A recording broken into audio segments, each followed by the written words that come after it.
Hello बच्चों, कैसे हो आप सब। योद्धा बैच के बच्चों का स्वागत है नई क्लास में। आज मैथ्स की हम नई क्लास शुरू करेंगे, क्लास 10th की, मतलब नया चैप्टर शुरू करेंगे। क्लास तो पुरानी है हमारी। और एक चीज और बेटा कि लाइव के चक्कर में आपकी मैथ्स की क्लास थोड़ा ब्रेक हो गई थी, जो अब कंटिन्यू रहेगी। आपको साइंस का लाइव क्लास 6 बजे से मिल रहा है। 6 से 15 के बीच हम लाइव हो जाते हैं। तो साइंस की क्लास आप लाइव पढ़िए हमारे साथ, और मैथ्स को आप वीडियो के रूप में देखिए। कहीं कोई शिकवा शिकायत हो तो कमेंट जरूर कीजिए, और साथ में अगर नए हैं तो चैनल को सब्सक्राइब कीजिए, लाइक कीजिए, शेयर कीजिए। तो चलिए शुरू करते हैं। दो चर वाले रैखिक समीकरण योग। दो चर वाले, बहुत डराने वाले, दो चर वाले रैखिक समीकरण योग।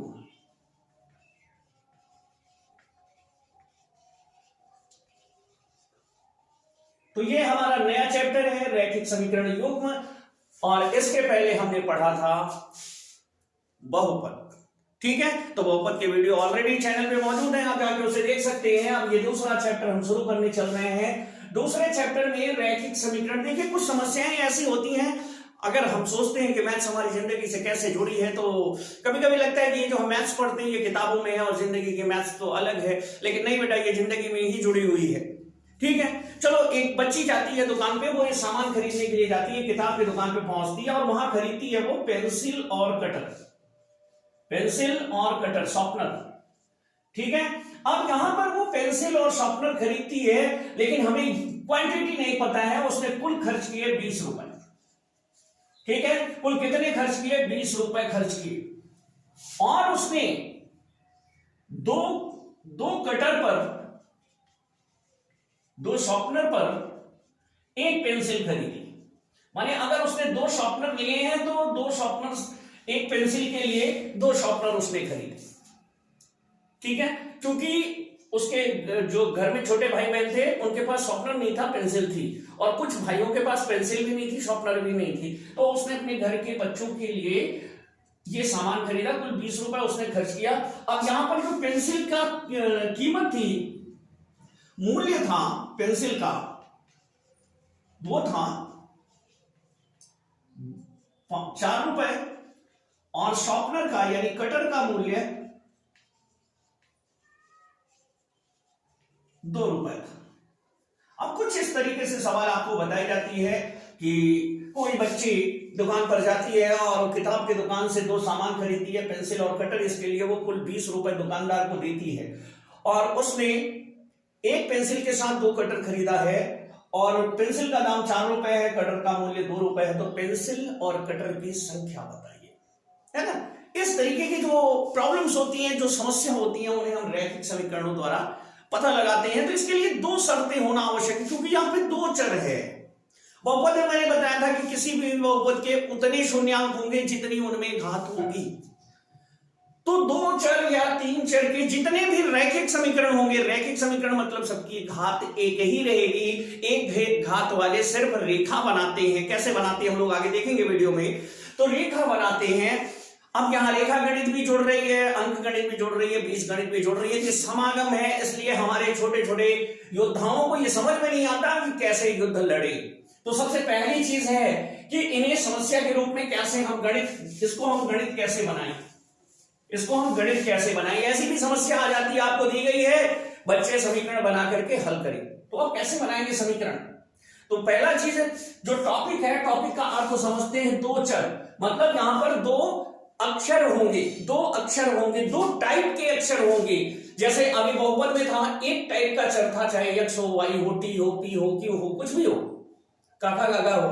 लेकिन अभी यहां पर क्या है, हमारे दो चर होंगे। दो चर मतलब एक x है तो एक y है, एक a है तो दूसरा b है, एक p है तो दूसरा t है। माने दो टाइप के चर होंगे, और ये दोनों टाइप के चर एक ऐसे समीकरण बनाएंगे, माने व्यंजकों का ऐसा जोड़ा बनाएंगे, व्यंजकों का ऐसा समूह बनाएंगे कि वो इन संख्याओं को किसी ना किसी तरीके से मैच करे। तो कैसे मैच करता है? एक तरीका हम सोचते हैं और एक उसने दे रखा है। ठीक है ना, आओ देखते हैं कैसे सोचते हैं। अब हम सोचते हैं कि बच्ची ने जब दुकान पर जाकर के पेंसिल और कटर खरीदा, तो हम यहां मानते हैं। भाई मानना तो पड़ेगा, ये गणित है, यहां पहले मानना ही पड़ता है। और जो पूछा हो समस्या तो वही है कि हम उसी को मानते हैं। यहां पर पूछा है पेंसिल की संख्या, और गणित में बड़ी अजीब चीज है, भैया जो निकालना है उसी को मान ले, तो वैसे मान लो कि निकालना क्या है। तो गणित की एक सबसे बड़ी समस्या जो हमारे छोटे योद्धाओं को समझ में नहीं आती कि आखिर जब उसे मानना ही है तो निकाल क्यों रहे हो, वही मान लो। लेकिन यहाँ पे ये जो चर मानते हैं, चर का मान अलग अलग हो सकता है। अब ये भी हो सकता है कि जैसे देखो अंदाजा लगाओ, तो उसने 4 रुपए की पेंसिल खरीदी है, हो सकता है वो 4 दूनी 8 2 पेंसिल खरीदी हो, 4 कटर खरीदी हो। तो 4 कटर का शॉर्पनर का कितना हो गया, 4 दूनी 8 और 2 पेंसिल का 4 दूनी 8 8 8 16, लेकिन सेट नहीं बैठ रहा है। ठीक है, फिर चलो हम देखते हैं, यहां पर मान लो उसने 5 पेंसिल खरीदी है। ठीक है, 5 पेंसिल खरीदी है तो कितना हो गया, 5 चौक 20, और तब शॉर्पनर इसका मतलब नहीं खरीदा, तब तो दिक्कत हो गई। अब क्या करें, अब उसने यहां पर, अब समझो दो, ये जितनी शर्तें दी हैं सब फॉलो होनी चाहिए। अगर फॉलो नहीं होगी तो दिक्कत हो जाएगी। माने 2 शर्तें हैं। पहली शर्त क्या है, पेंसिल और कटर पे उसने कुल खर्च किए हैं 20 रुपए, 2 कटर पर 1 पेंसिल खरीदी है। अब समस्या यही है, अब यहां पे अब इसको भी सिद्ध करना है। ऐसे तो हम कह सकते थे उसने 4 तिहाई 12 3 पेंसिल खरीद ली, और 3 पेंसिल खरीद ली तो 6 कटर खरीद लिया, 6 दूनी 12। ठीक है, लेकिन फिर समस्या हो गया भाई, 6 पेंसिल खरीद ली उसने, 3 कटर खरीद ली, तो 3 पेंसिल खरीद ली, 6 कटर खरीद लिए, तो 4 तिहाई 12 6 दूनी 12, तो 12 12 24 हो गए। अब भी सेट नहीं बैठ रहा, तो फिर करे क्या, समस्या ये हो जाती है कि फिर करे क्या। ठीक है, तो इसके लिए हम क्या करते हैं कि माना यक्स पेंसिल खरीदती है,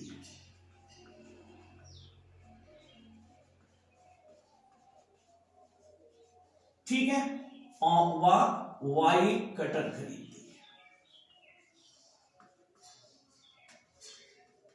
तो हम पहले पैसा जोड़े, तो पेंसिल खरीदी उसने यक्स और कटर खरीदा उसने वाई। ठीक है, और एक पेंसिल की कीमत है 4 रुपए, तो यक्स पेंसिल खरीदी तो कितने हो गए, 4 गुणे यक्स, साथ में उसने वाई कटर खरीदे हैं, तो एक कटर का दाम 2 रुपए, तो वाई कटर का दाम 2 गुणे वाई, और ये दोनों पैसा जोड़ करके दुकानदार ने लिया कितना है उससे, 20 रुपए। ठीक है, तो ये बन गया 4x + 2y = 20, ये समीकरण 1 बन गया। ठीक है, अब दूसरी चीज कह रहा है कि 2 कटर पर 1 पेंसिल खरीदी है उसने, मानिए जब 2 कटर उसने खरीदे तो 1 पेंसिल खरीदी। ठीक है, जब 2 कटर खरीदे हैं तो उसने 1 पेंसिल खरीदी है, तो पेंसिल कितना, यक्स। ठीक है, यक्स वाई के कब बराबर होगा, भैया जिसको 1 लेता है जिसको 2 लेता है तो ये तो बराबर नहीं होंगे, अगर 2 लिया तो ये 4 हो जाए, 4 लेना है तो ये तो बराबर नहीं होगा। तो दोनों की संख्या बराबर करने के लिए हम अगर y का आधा कर दें तो x बराबर y/2 हो गया, या तिरछा गुणा कर ले तो 2x बराबर y हो गया, या y को इधर ले आ ले तो 2x - y बराबर 0, ये हो गया इक्वेशन 2। ठीक है, 2 समीकरण बन गए अभी यहाँ पे। अब देखो ये इसमें चर कितने हैं, 1, और ये चर कितना है, 2, एक x एक y। तो भैया इसमें कम से कम 2 समीकरण होंगे तभी ये हल होगा, तभी हमें सही सही पता चलेगा कि x का मान क्या है और y का मान क्या है। अब इसको हल करने की हमारे पास कई ढेर सारी विधियां हैं।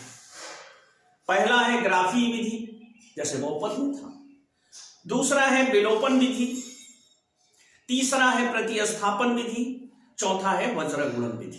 तो हर विधि हम बताएंगे, लेकिन विधि विधि से बताएंगे। ठीक है, तो आओ इसको हल करते हैं और देखते हैं कि कितने पेंसिल थे और कितनी कटर।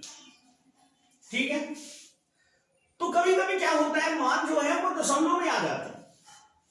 कोई जरूरी नहीं कि आपको फैक्ट है, चूंकि ये सवाल मैंने अपने मन से ली है। तो यहां पर देखो समीकरण 2 का इस्तेमाल करते हुए समीकरण 1 को पहले एक चर का करेंगे, समीकरण 2 से। तो 2 से क्या होगा, अगर मान लें कि उसने 24 रुपए की खरीदी थी तो पूरा पूरा आएगा, नहीं तो ऐसे ही करते हैं। देखो क्या होगा, 4x। ठीक है, अब यहां पर क्या था, +2y इक्वल 20 और यहां पे 2x माइनस वाई इक्वल 0। ठीक है, अब यहां पर अगर इसे हम जोड़ें या घटाएं तो ये बराबर नहीं होने वाला, दोनों मान फिर आ जाएंगे।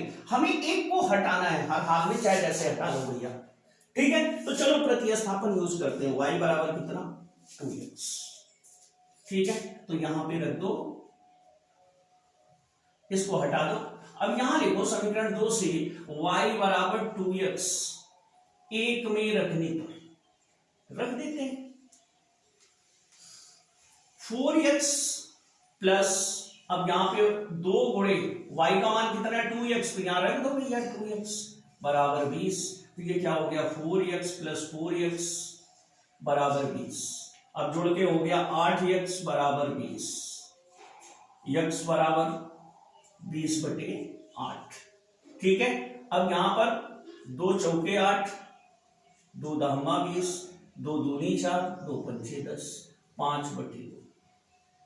मानिए उसने 2.5 पेंसिल खरीदी, कुल मिलाकर गणित ये बता रही है उसने 2.5 पेंसिल खरीदी। हो सकता है दुकानदार की एक पेंसिल टूट गई हो, एक पार्ट बिक चुका हो, दूसरा उसने कहा बेटे एक छोटी पेंसिल है मेरे पास, तुम इसे ले लो, ठीक है मैं तुम्हें हाफ रेट लगा दूंगा। अब x निकल आया 5/2, तो कुछ ना कुछ मान आएगा, लेकिन कुछ समीकरण ऐसे होते हैं कुछ का कोई मान नहीं आता। ठीक है, अब ये हमें उसे भी पता करना है कि वो कितना होगा। ठीक है, अब y निकालना है, तो y बराबर, तो आपने पहले बताया था कि x का दुगुना होगा तो 2x। अब यहां पे क्या हो जाएगा 2 गुणे x का मान रख दो 5/2, 2 से 2 कट गया बराबर 5।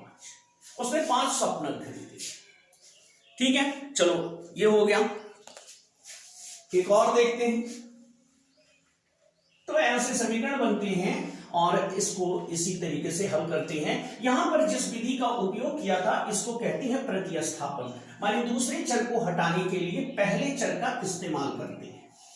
ठीक है, मतलब किसी भी तरीके से दूसरे चर का मान पहले चर के पद में निकाल लिया। जैसे y का मान x के टर्म में निकाल लिया कि y और x का आपस में इवैल्यूएशन कितना है। तो x जो है y जो है x का दुगुना है, x में 2 से गुणा करने पर ही y के बराबर होता है। तो यहां y के स्थान पे 2x रख दिया, तो y क्या हो गया प्रतिस्थापी, मतलब एक से छोटा और दूसरे में चला गया। ठीक है, कुछ प्रॉब्लम्स देख लेते हैं। एक तो जैसे मान लो दिया हुआ है 2x plus 3y equal 5।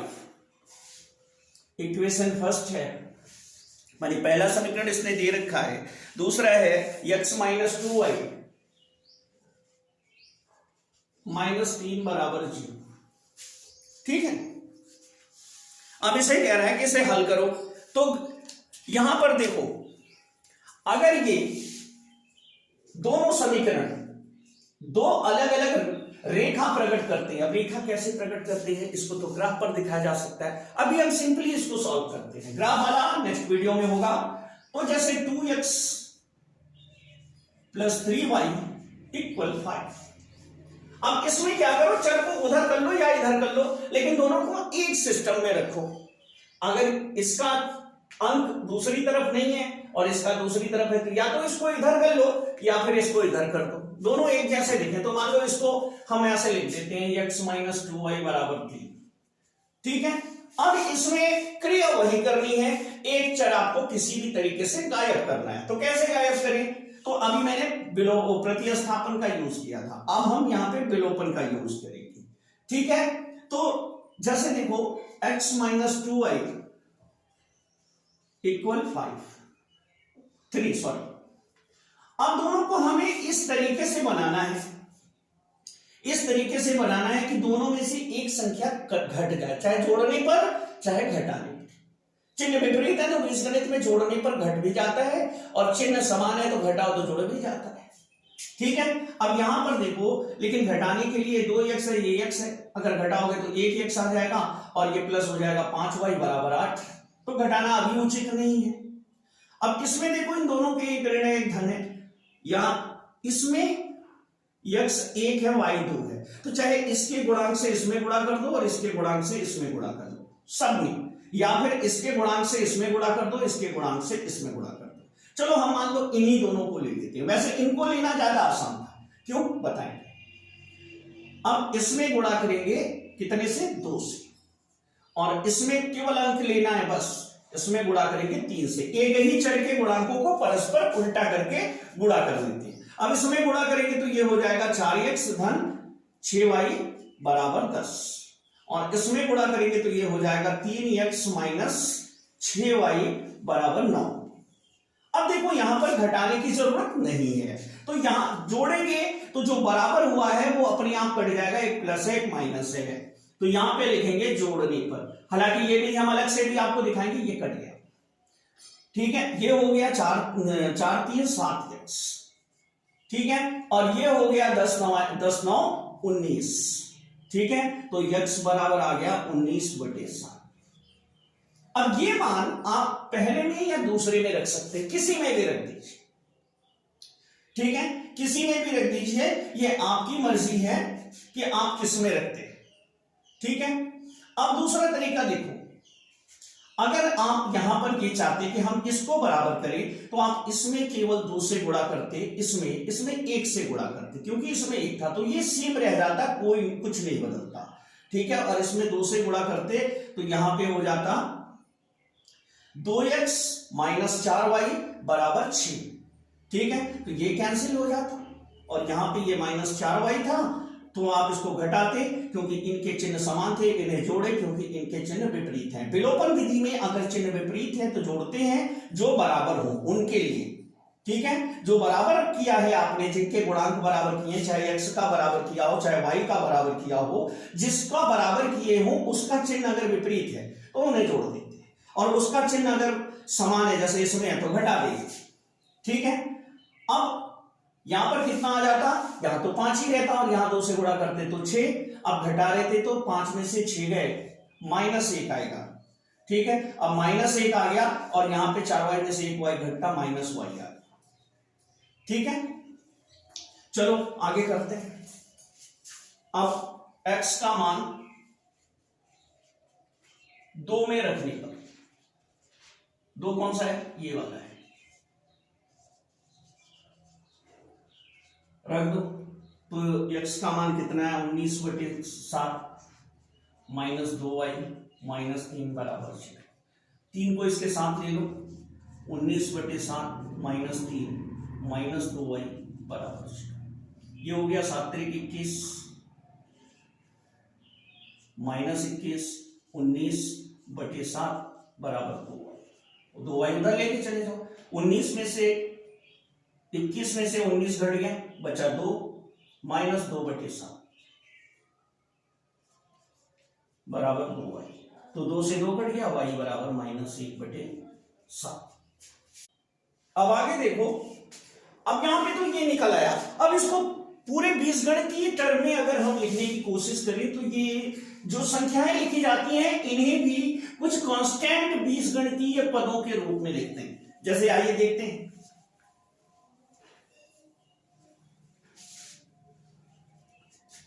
a1x plus b1y plus c1 बराबर 0, a2x plus b2y plus c2 बराबर 0, ठीक है।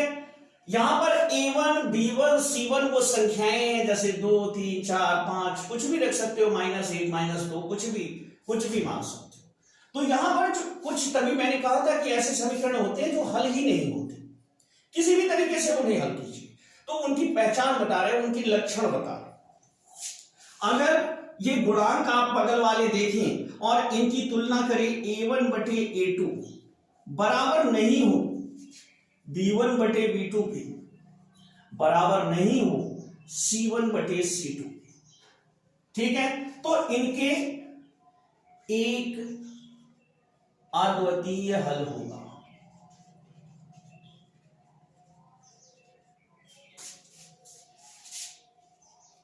इसका क्या मतलब है, मानिए आप हल करेंगे तो एक्स वाई का एक यूनिक मान आएगा कि x बराबर 2 y बराबर 4, और जैसे मान लो कोई मान आ रहा है x बराबर -5 y बराबर -2, ऐसे माने कोई भी मान आ सकते हैं, x बराबर 5, y बराबर 8, या x बराबर 12/3, y बराबर 12/7, y बराबर 1/7, ऐसा कुछ भी उत्तर आ सकता है, लेकिन एक ही उत्तर आएगा, वो बदलेगा।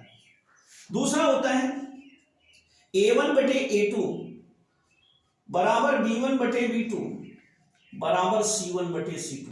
दोनों के गुणांक बराबर होते हैं, बिल्कुल अनुपात लेते जाओ, ये 2 है तो ये 4 है, ये 5 है तो ये 10 है, ये 10 है तो ये 20 है, कुछ ऐसा। अब मान लो 1/2 1/2 1/2 आ रहा है, तो वो बराबर होगा, और बराबर होगा तो यहां लिखेंगे अनेक हल होंगे। इन समीकरणों का क्या होता है, जो आप हल निकालते हैं वो हल, माने जैसे x y के मान निकालिए, तो जब यहां आप मान को रखेंगे तो अगर बराबर 0 लिखा है तो ये 0 हो जाएगा। अब यहां पर क्या है, ऐसे अनेक मान आपको मिलेंगे x y के, चाहे जिसको रख दीजिए 0 हो जाएगा, और जबकि इस कंडीशन में क्या होगा, 0 नहीं होंगे, तो यहां पे अनेक हल होंगे। तीसरी कंडीशन है हमारे सामने a1/a2 equal b1/b2 not equal c1/c2। कोई हल नहीं होता इसमें, कोई हल नहीं, ठीक है। अब कोई हल नहीं मतलब आप उस समीकरण को हल कर ही नहीं सकते। एक्स वाई के ऐसे कोई मान नहीं आएंगे जो दोनों समीकरणों में रखो और दोनों को 0 कर दे। इसकी पहचान यही होती है कि अगर आपको कोई मान मिला हुआ है तो यहां पे रखें, यहां पे रखें, ठीक है। a1 b1 c1 a2 b2 c2 ये कोई नंबर होंगे, कोई अंक होंगे। आप यहां पे x y के मान दोनों में सेम मान उठा के रखें तो दोनों 0 हो जाएगा। a1 b1 c1 a2 b2 c2 के चाहे जो भी मान हो, वो इस तरीके से नंबर सेट होंगे कि वो उसे 0 कर देंगे, ठीक है। तो इसमें सिर्फ एक ही ऐसा मान मिलेगा जो दोनों को सेटिस्फाई कर रहा हो, दोनों को संतुष्ट कर रहा हो, ठीक है। इसमें अनेक ऐसे मान मिलेंगे जो दोनों को सेटिस्फाई करेंगे, दोनों को संतुष्ट करेंगे। ऐसी मैक्सिमम वैल्यू मिलेगी हमें, मैक्सिमम अनेक, ठीक है। और यहां पे सिंगल वैल्यू मिलेगी, x की भी एक वैल्यू और y की भी एक वैल्यू। ये आपको याद रखना होगा कि अगर ये कंडीशन बन रही है तो सिर्फ सिंगल सॉल्व होगा इसका, और वो इसे सेटिस्फाई करेगा दोनों समीकरण को, ठीक है। अगर यहां पर ऐसा समीकरण है तो इसमें सिर्फ एक मान मिलेगा, क्योंकि छोटी सवाल हमारे एक नंबर वाले जो 20 क्वेश्चन आते हैं उसमें पूछ लेते हैं यदि किसी समीकरण की ऐसी कंडीशन है तो कौन सा हल होगा, एक हल, दो हल, तीन हल, कोई हल नहीं, ठीक है। आपको बताना होता है, पहचानना होता है। तो उसमें कभी कभी समीकरण दे देते हैं और कहते हैं कि समीकरण को बिना हल किए बताइए इसके कितने हल होंगे, ठीक है।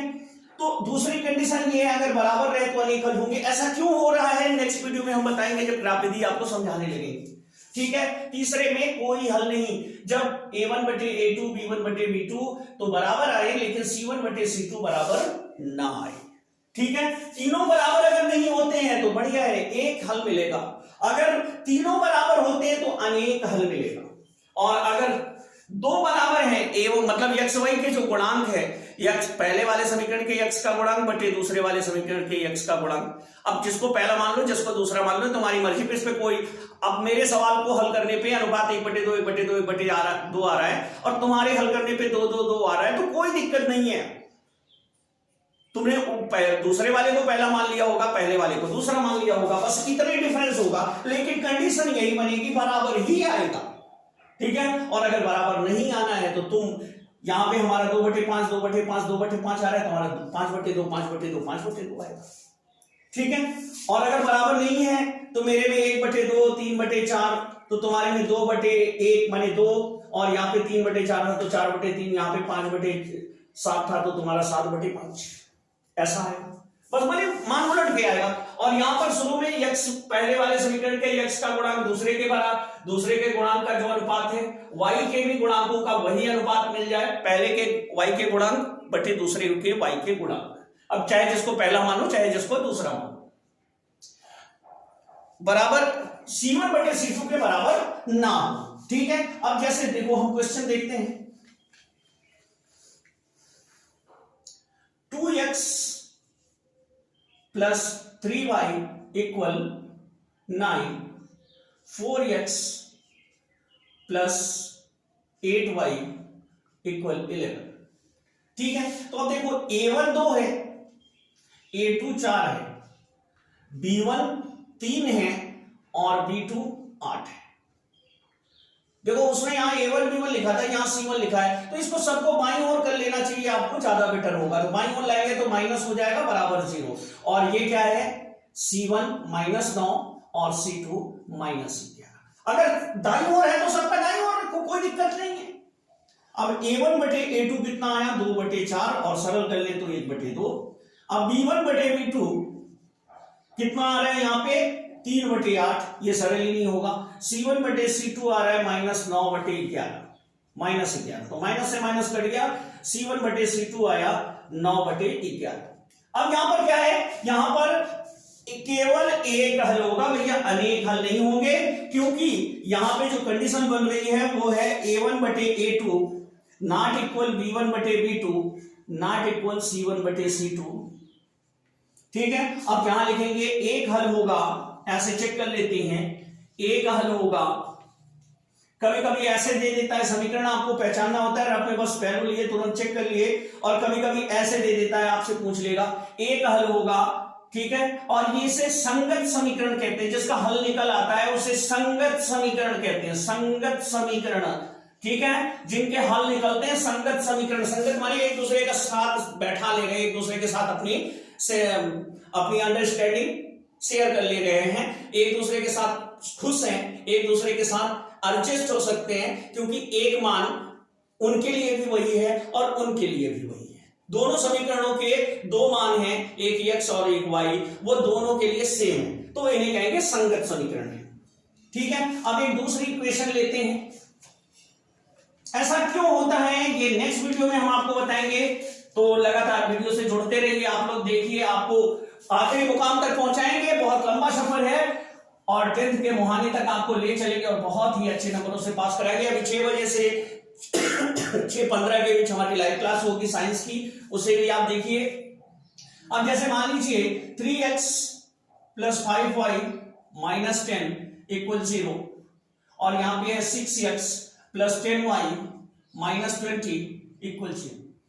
तो अब यहां पे देखो A1 बटे A2 तो हम ले सकते हैं 3/6 बराबर 1/2, B1 बटे B2 बराबर 5/10 बराबर 1/2, C1 बटे C2 बराबर -10 बटे -20 बराबर 1/2। 10 × 10, 10 दूना 20, ऋण से ऋण कर दिया। तो यहां पे क्या आ गया, A1 बटे A2 बराबर B1 बटे B2 बराबर C1 बटे C2 बराबर 1/2। तीनों के मान इक्वल आ रहे, तो क्या होगा, अनेक हल होंगे। और भैया ये भी संगत है, क्योंकि हल तो मिल रहा है ना, संगत है, संगत समीकरण है, संगत समीकरण है। दम लगाए रहो पढ़ने में। ठीक है, अब चलो तीसरा देखते हैं वो कैसे मिलता है। तो यही मान लो, तीसरे में चेंज कर लो, इतना हटा दो।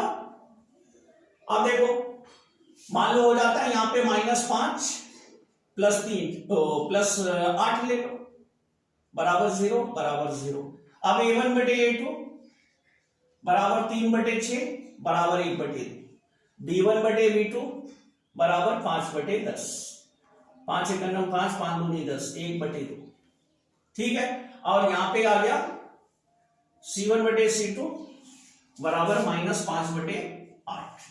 तो यहां पे कौन सी कंडीशन मिली, ये वाली, A1 बटे A2 बराबर B1 बटे B2 नॉट इक्वल C1 बटे C2, और क्या होगा, कोई हल नहीं, और इसे कहते हैं असंगत समीकरण। कैसा समीकरण, असंगत समीकरण। तो 3 कंडीशन हो सकती है, तो जिसमें सिर्फ एक हल मिलता है उसका मतलब हो गया कि वही यूनिक समीकरण है, वही सबसे अच्छा समीकरण है, और उसी से हम किसी भी समस्या को सॉल्व कर सकते हैं। अनेक हल मिल जाते हैं तो कोई मतलब नहीं होता है, हमारे पास बहुत सारी कंडीशन होती है कि 1 रबड़ खरीदी, कि 2 रबड़ खरीदी, 5 पेंसिल खरीदी, कि 10 पेंसिल खरीदी, की कंडीशन नहीं निकाल सकते हम। और तीसरा होता है तो उनका आपस में कोई तालमेल भी नहीं होता। ठीक है, तो इस तरीके से बनते हैं समीकरण, इस तरीके से हम पहचानते हैं कौन हल होगा कौन नहीं हल होगा। तो मिलते हैं कल फिर नेक्स्ट वीडियो में, वहां पे हम जानेंगे कि इसे ग्राफ विधि से कैसे हल करते हैं। ठीक है, तब तक पढ़ते रहिए, बढ़ते रहिए।